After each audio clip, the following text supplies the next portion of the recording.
बोल रहा हूं तो आप में से किसी को भी अधिकार है कि आप खड़े हो जाना और कह देना आशीष आप अपना स्थान लीजिए, हम नहीं सुनना चाहते। लेकिन आपको लग जाए कि आपके दिल में, आपके अंदर जो घुटन, जो संताप, जो आक्रोश, जो झुंझलाहट आपके मन में है, आपको लग जाए मैंने उसे छोड़ दे दिया है, तो बस उसे एहसास करा देना। सुनाता हूं 6 पंक्तियों में, समझ जाओगे मैं क्या कह रहा हूं और किसके लिए कह रहा हूं। कि माफ कीजिएगा किंतु कहूंगा जरूर। ये पहली लाइन मैंने इसलिए लिख दी ताकि मुझे असीम त्रिवेदी ना बना दिया जाए। कि माफ कीजिएगा किंतु कहूंगा जरूर, माफ कीजिएगा किंतु कहूंगा जरूर, पीएम का पद यानी देश का गुरूर। माफ कीजिएगा किंतु कहूंगा जरूर, पीएम का पद यानी देश का गुरूर। क्या मिलेगा देश का गुरूर तोड़कर, क्या मिलेगा देश का गुरूर तोड़कर, सोनिया के आगे हाथ जोड़ जोड़ कर, सोनिया के आगे हाथ जोड़ जोड़ कर, सोनिया के आगे हाथ जोड़ जोड़ कर।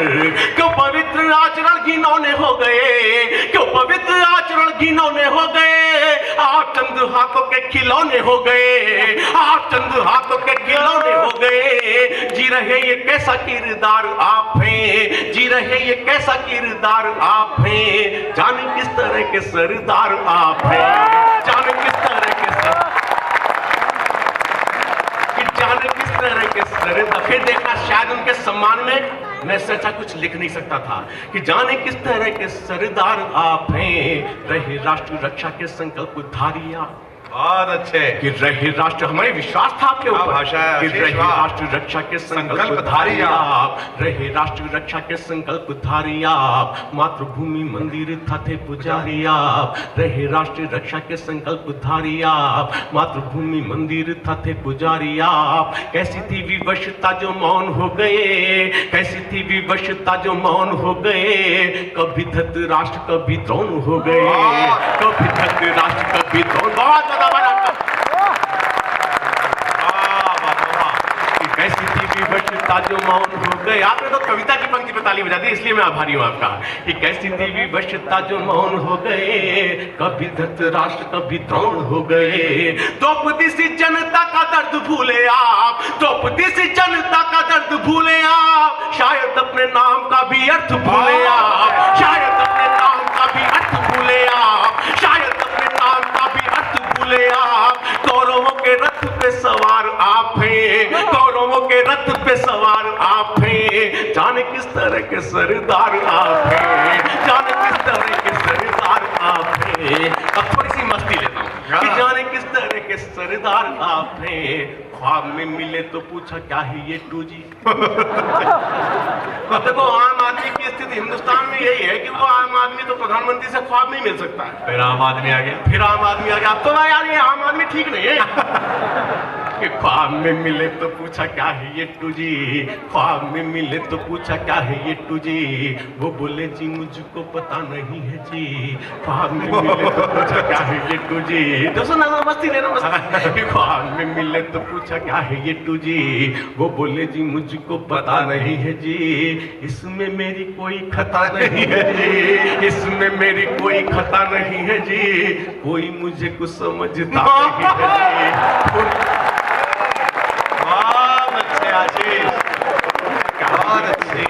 ख्वाब में मिले क्या शालीन अपमान कर रहे हो जी, ख्वाब में मिले तो पूछा क्या है ये 2G, वो बोले जी मुझको पता नहीं है जी, इसमें मेरी कोई खता नहीं है जी, कोई मुझे कुछ समझता नहीं है जी।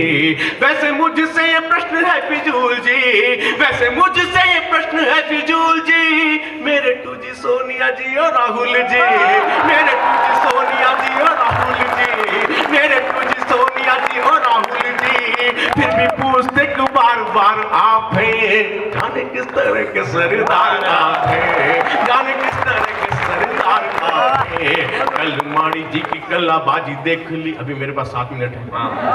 कल इस बार पेमेंट मिला तो घड़ी ठीक खरीदो तो। जी की कलाबाजी उठे, कल माड़ी जी की कलाबाजी देख ली। अच्छा थोड़ी और पढ़ना बहुत, इस बार अच्छी घड़ी खरीदी, बहुत झूठा है। कलाबाजी तुम्हें गिफ्ट की थी, पता नहीं। कल माड़ी जी की कलाबाजी देख ली, बहुत अच्छे आशीष, माड़ी जी की कलाबाजी देख ली, हो गई व्यवस्था कैसी बाजी देख ली। कल माड़ी जी की कलाबाजी देख ली, हो गई व्यवस्था कैसी बाजी देख ली। लूटता हुआ प्रजा को राजा मिला है, लूटता हुआ प्रजा को राजा मिला है। कोयले का दाग ताजा ताजा मिला है, कोयले का दाग ताजा ताजा मिला है, कोयले का दाग ताजा ताजा मिला है।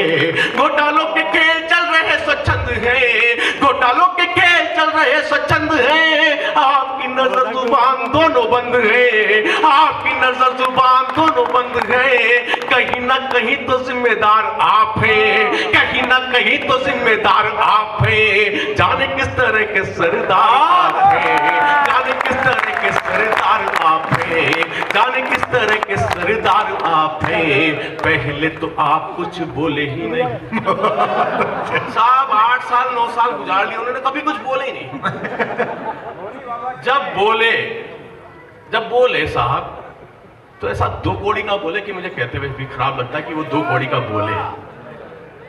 उन्होंने साहब हमारे, मतलब हम तो ये कहते हैं हमारा महनीय प्रधानमंत्री, लेकिन महनी के साथ उन्होंने जो दयनीय टिप्पणी की, मुझे लगा ये क्या कर रहे हैं ये।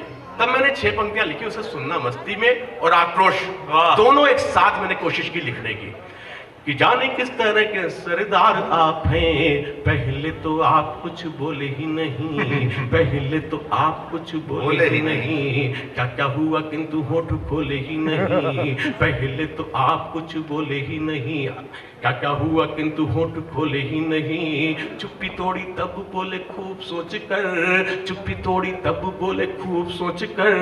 देखो पैसे उगते नहीं है पेड़ पर, बहुत अच्छे आशीष, देखो पैसे। और अगली पंक्ति देखना चाहता हूं कितने लोग मुझे आशीर्वाद की तालियां दे सकते हैं कि चुप्पी तोड़ी तब बोले खूब सोच कर, चुप्पी तोड़ी तब बोले खूब सोच कर। देखो पैसे उगते नहीं है पेड़ पर। सुना जनता ने प्रश्न मन में जगे, सुना जनता ने प्रश्न मन में जगे, सुना जनता ने प्रश्न मन में जगे। वाड्रा के पैसे किस पेड़ पे उगे, वाड्रा के पैसे किस पेड़ पे उगे, वाड्रा के पैसे किस पेड़ पे उगे। ऐसा तो नहीं गुनहगार आप हैं, ऐसा तो नहीं गुनहगार आप हैं। जाने किस तरह के सरदार आप हैं, जाने किस तरह के सरदार आप हैं। जाने अंतिम पंक्ति, अभी तक मैंने जो कहा सरदार, वो सरदार बॉस था। अब सिख परंपरा के उस व्यक्ति को संबोधित करते हुए उसे उसकी परंपरा याद दिलाने की कोशिश करता हूं कि तुम्हें गुरु ग्रंथ जी की वाणी की कसम। अंतिम पंक्तियां पढ़ रहा हूं, आपने हो कर दिया तो एक कविता तिरंगा जिसके लिए तमाम लोगों ने कहा है वो पढ़ के जाऊंगा यहाँ। तुम्हें गुरु ग्रंथ जी की वाणी की कसम, तुम्हें गुरु ग्रंथ जी की वाणी की कसम, पुत्र बलिदान की कहानी की कसम। तुम्हें गुरु ग्रंथ जी, तमाम लोग बैठे, तमाम लोग जानते हुए, कुछ लोग शायद ना जानते हो। जब गुरु गोविंद सिंह जी के बेटों को फांसी दी गई तो सबसे छोटा बेटा कारावास के अंदर अपने बड़े भाई से कहता है, भाई प्यास लगी है, हलक बहुत सूख रहा है, गला बहुत सूख रहा है, ये चौकीदार बाहर है, इसे कहो थोड़ा सा पानी पिला दे। तो बड़ा भाई अपने छोटे भाई से कहता, भूल गया तू किसका बेटा है, क्या कर रहा है, क्या मांग रहा तू? मेरे शिराओं में जितना रक्त है, मेरे शरीर में जितना खून है, तू एक एक कतरा पी ले, मुझे कोई तकलीफ नहीं होगी, लेकिन तू दुश्मन से पानी मत मांग। तुम्हें गुरु ग्रंथ जी की वाणी की कसम, तुम्हें गुरु ग्रंथ जी की वाणी। और आपको लगे सलीके से मैंने बात कही तो अंतिम पंक्तियां पढ़ रहा हूं कि तुम्हें गुरु ग्रंथ जी की वाणी की कसम, पुत्र बलिदान की कहानी की कसम। पिया नहीं शत्रुओं का पानी की कसम, पिया नहीं शत्रुओं का पानी की कसम। उधम भगत की जवानी की कसम, उधम भगत की जवानी की कसम, उधम भगत की जवानी की कसम। सरदारी तेवर दिखाते क्यों नहीं, सरदारी तेवर दिखाते क्यों नहीं, सरदारी तेवर दिखाते क्यों नहीं। चिड़िया को बाज से लड़ाते क्यों नहीं, चिड़िया को बाज से लड़ाते क्यों नहीं। भूल गए क्या वो संस्कार आप हैं, जाने किस तरह के सरदार आप हैं। पूरा मैं चाहता हूं कि एक कविता जो अद्भुत एक सम्मोहन है, अपने आप में एक मिशन है, आशीष अनल की तिरंगा अपने आप में एक बहुत अद्भुत कविता है। एक बार उसके लिए जोरदार तालियों के साथ उनसे अनुरोध करिए। कोई बात नहीं, मैं नई घड़ी दिलवाऊंगा तुमको। देखिए साहब, ये कविता मेरा एक मिशन है, आंदोलन है, जो मैं 16-17 सालों से जी रहा हूं, और जब तक इस देश की सरकार नहीं मान लेती इस बात को, तब तक मैं जीता रहूंगा इस विषय को लेकर। कविता का शीर्षक तिरंगा, वो तिरंगा जिसके लिए लाखों करोड़ों लोग शहीद हो गए। बुजुर्ग पीढ़ी ने बताया कि एक की छाती पर गोली लगती थी तो दूसरा उस आदमी को नहीं देखता था, पहले उसके हाथ से तिरंगा थाम लेता था, कहीं ऐसा ना हो इसके गोली लगी है, इसके हाथ से तिरंगा छूट कर जमीन पे गिर जाए और तिरंगे का अपमान होगा। आज देश में जब कोई नेता मरता है साहब, मेरे तिरंगे को झुकाया जाता, मेरे ऐसे कवि को अच्छा नहीं लगता। मेरा स्पष्ट मानना है, कोई भी व्यक्ति कितना भी आदरणीय हो सकता है, सम्मानीय हो सकता है, पूजनीय हो सकता है, लेकिन मेरे राष्ट्र, मेरे हिंदुस्तान से बड़ा कतई नहीं हो सकता। और रोज एक निवेदन करता हूं, फिर कर रहा हूं आपसे एक निवेदन, इस कविता पे तालियां सिर्फ और सिर्फ उसकी देखना चाहता हूं, सुनना चाहता हूं जिसका 100% समर्थन मेरी कविता के विषय के साथ। बहुत अच्छे आशीष। सुनना, तय करना 6 पंक्तियों में कि आपको क्या करना है। कि कितना तिरंगे को झुकाया जा चुका, कि कितना तिरंगे को झुकाया जा चुका, आजादी की कितनी सजा वो पा चुका, कैसी संविधान की ये मजबूरी है, कैसी संविधान की ये मजबूरी है, शोक में तिरंगा झुकाना जरूरी है। खोखली प्रथा पे ये ऐलान किया जाए, खोखली प्रथा पे ये ऐलान किया जाए, मंत्री का भी बाप मरे मरने दिया जाए, कहते हुए अनल रुकेगा नहीं, कहते हुए अनल रुकेगा नहीं, आज से तिरंगा कहीं झुकेगा नहीं, मेरा ये बहुत अच्छे आशीष, बहुत अच्छे। सरकार आने से कानून बनवा देंगे। झुकेगा नहीं, बोलो ये तिरंगा अब झुकेगा नहीं, ये तिरंगा तो हमारी आन बान है, ये तिरंगा तो हमारी आन बान है, ये तिरंगा तो हमारी आन है। तो मेरे साथ लगाओ, भारत माता की, भारत माता की, भारत माता की। ये आज से तिरंगा कहीं झुकेगा नहीं, मेरा ये तिरंगा अब झुकेगा नहीं, ये तिरंगा तो हमारी आन बान है, ये तिरंगा तो हमारी आन बान है, ये हमारी आजादी की पहचान है, ये एक अरब जनता की छाती है, ये अरब जनता की छाती है, ये हमारे शौर्य के दिए की बाती है, ये हमारे शौर्य के दिए की बाती है, ये हमारे शौर्य के दिए की बाती है। कर तू ऐलान किस सोच में पड़ा, कर तू ऐलान किस सोच में पड़ा, व्यक्ति नहीं होता कोई राष्ट्र से बड़ा, ऐसे तिरंगे का कर्ज चुकेगा नहीं, बोलो ये तिरंगा अब झुकेगा नहीं, आज से तिरंगा कहीं झुकेगा नहीं, मेरा ये तिरंगा अब झुकेगा नहीं। डोरियां पकड़ तेरी हुए जो खड़े, डोरियां पकड़ तेरी। आपने दृश्य देखा होगा अपने शहर में भी, राजधानियों में भी, दूरदर्शन के माध्यम से देश की राजधानी का भी, एक व्यक्ति खड़ा होता है, डोरी खींचता है, वो डोरी जो होती है उसमें तिरंगा लपेट के भेजा जाता है, उसमें एक गांठ लगाई जाती है, वो पोटली ऊपर खिंचती है, जब वो बिल्कुल ऊपर पहुंच जाती है टॉप पे, तो उसे नीचे खड़ा हुआ आदमी झटका देता है। वो जब झटका लगता है तो गांठ खुलती है, उस पोटली में तिरंगे के अंदर कुछ फूल रखे होते हैं, वो फूल उस आदमी के ऊपर गिरते हैं जो डोरी पकड़ के खींचता है। मैं आज देश की जनता से जानना चाहता हूं, हिंदुस्तान में कितने नेता ऐसे बचे हैं जिनके ऊपर तिरंगा फूलों की वर्षा कर सके। बहुत अच्छे आशीष। तब कुछ सवाल उठाता हूं, आपको लग जाए कि आपका आक्रोश मेरे आक्रोश के साथ मिलना चाहिए, तो समर्थन मांगता हूं कि आज से तिरंगा कहीं झुकेगा नहीं, डोरियां पकड़ तेरी हुए जो खड़े, डोरियां पकड़ तेरी हुए जो खड़े, क्या हो गए हैं वो आज देश से बड़े, देश है स्वतंत्र चेतना स्वतंत्र है, देश है स्वतंत्र चेतना स्वतंत्र है, देश है स्वतंत्र चेतना। यही होता है, आगे आदमी काम पे रहता है, पीछे अपना काम चलता रहता है। डोरियां पकड़ जो खड़े डोरियां पकड़, इस वीर को खतरा डॉक्टर साहब इसी बातों से है बस, और किसी से भी नहीं। डोरियां पकड़ तेरी हुए जो खड़े, पकड़ तेरी हुए जो खड़े, उन्हीं से है। डोरियां पकड़ तेरी हुए जो खड़े, क्या हो गए हैं वो आज देश से बड़े। देश है स्वतंत्र चेतना स्वतंत्र है, देश है स्वतंत्र चेतना स्वतंत्र है, फिर क्यों तिरंगा मेरा पर है, फिर क्यों तिरंगा। और दो पंक्तियां सुनाता हूं आपको, दो पंक्तियां जिसका समर्थन हो एक एक हाथ लहराता हुआ देखना चाहता हूं कि फिर क्यों तिरंगा मेरा परतंत्र है।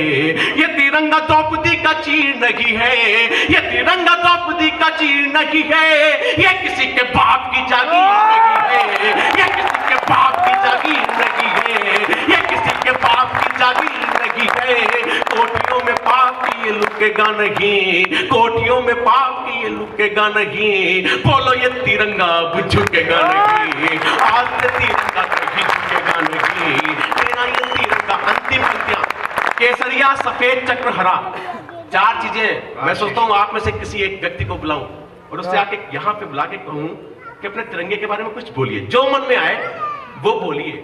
आप यहां पे खड़े होकर क्या बोलेंगे, मैंने कोशिश की कि मैं आपकी आंखों से देख के आपके तिरंगे को आपके शब्द दे सकूं।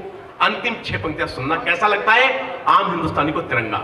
क्या आज से तिरंगा कहीं झुकेगा नहीं, केसरिया माता का श्रृंगार दान है, बहुत अच्छा। केसरिया माता का श्रृंगार दान है, श्वेत रंग प्यार शांति की जुबान है, केसरिया माता का श्रृंगार दान है, श्वेत रंग प्यार शांति की जुबान है, चक्र शौर्य शक्ति का खुला बयान है, चक्र शौर्य शक्ति का खुला बयान है, हरा रंग हरा भरा हिंदुस्तान है, हरा रंग हरा भरा। अब इन तालियों को मेरी ताल में बदलिएगा कि केसरिया माता का श्रृंगार दान है, केसरिया माता का श्रृंगार दान है, श्वेत रंग प्यार शांति की जुबान है, चक्र शौर्य शक्ति का खुला बयान है, चक्र शौर्य शक्ति का खुला बयान है, हरा रंग हरा भरा हिंदुस्तान है, हरा रंग हरा भरा हिंदुस्तान है, यानी तिरंगा हमारी आन बान है, यानी तिरंगा हमारी आन बान है, ये झुका तो राष्ट्र का ही अपमान है, गद्दारों की मौत पे ये झुकेगा नहीं, गद्दारों की मौत पे ये झुकेगा नहीं, विश्व विजयी तिरंगा झुकेगा नहीं, आज से तिरंगा कहीं झुकेगा नहीं, मेरा ये तिरंगा।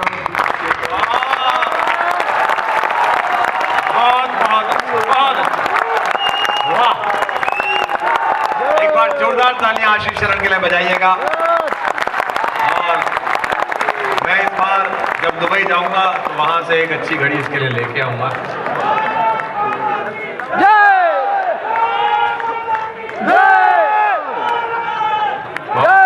प्रार्थना समाप्त, कार्यक्रम फिर शुरू। तुम क्या सोच रहे कि लड्डू बटेंगे इसके बाद? बहुत अच्छा। आशीष ने आप में ज्वार भर दिया और ये ज्वार सीटी के माध्यम से निकला। ये अदब की महफिल है। आप में से कई लोग पहली बार आए हैं, हो सकता है उन्हें ना पता हो कि यहाँ कैसे बैठना है, कैसे सुनना है, लेकिन उसका एक सलीका है, उसका एक तरीका है सुनने का। और जिस तरह से आपको सुनना है, मैं जिन्हें आमंत्रित कर रहा हूं इसलिए मैं चाहता हूं आपने अभी तक ठहाके सुने संपत सरल के, वीर रस सुना आशीष अनल का। इस कवि सम्मेलन में कोई समस्या नहीं है जो सुराना जी ने महफिल सजाई है, इस कवि सम्मेलन में कोई समस्या नहीं है जो भास्कर ने आयोजन बनाया। इसमें एक गंभीर समस्या है, वो ये है कि ये कंफर्म करना मुश्किल है कि पहले वाला ठीक था कि अगले वाला ज्यादा ठीक है, और ये दिक्कत लास्ट तक रहेगी। तो मैं ये कागज किस चीज का बांट रहे हैं ये पूछ रहे हैं सुरेंद्र। कागज रख दो भैया, क्या बांट रहे हो? जो भी बांटना हमें बांटो, जनता खुद मत बांटो, आम आदमी को बांटो, ठीक है, सामने बांट रहे हो आप।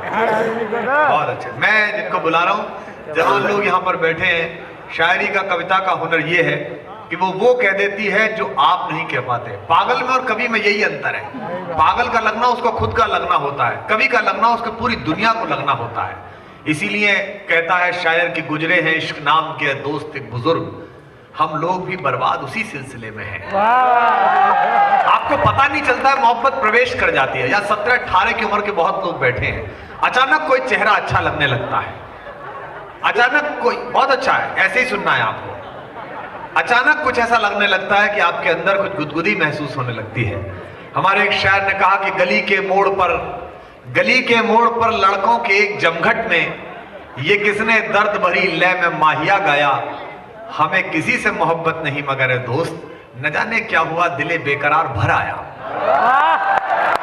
मैं आपको अपने महबूब शायर, अपने पसंदीदा शायर जॉन एलिया के 2 शेर सुनाता हूं और फिर कविता की ओर ले चलता हूं, शायरी की ओर ले चलता हूं, और उम्मीद करता हूं कि नौजवान जो आज कवि सम्मेलन सुनने आए हैं वो आदरणीय सुरेंद्र शर्मा जी को, पवन जैन जी को इस बात का भरोसा दिलाएंगे कि ये केवल हल्ले के लिए नहीं आए, ये केवल मजे के लिए नहीं आए, ये मस्तिष्क वाले लोग आत्मा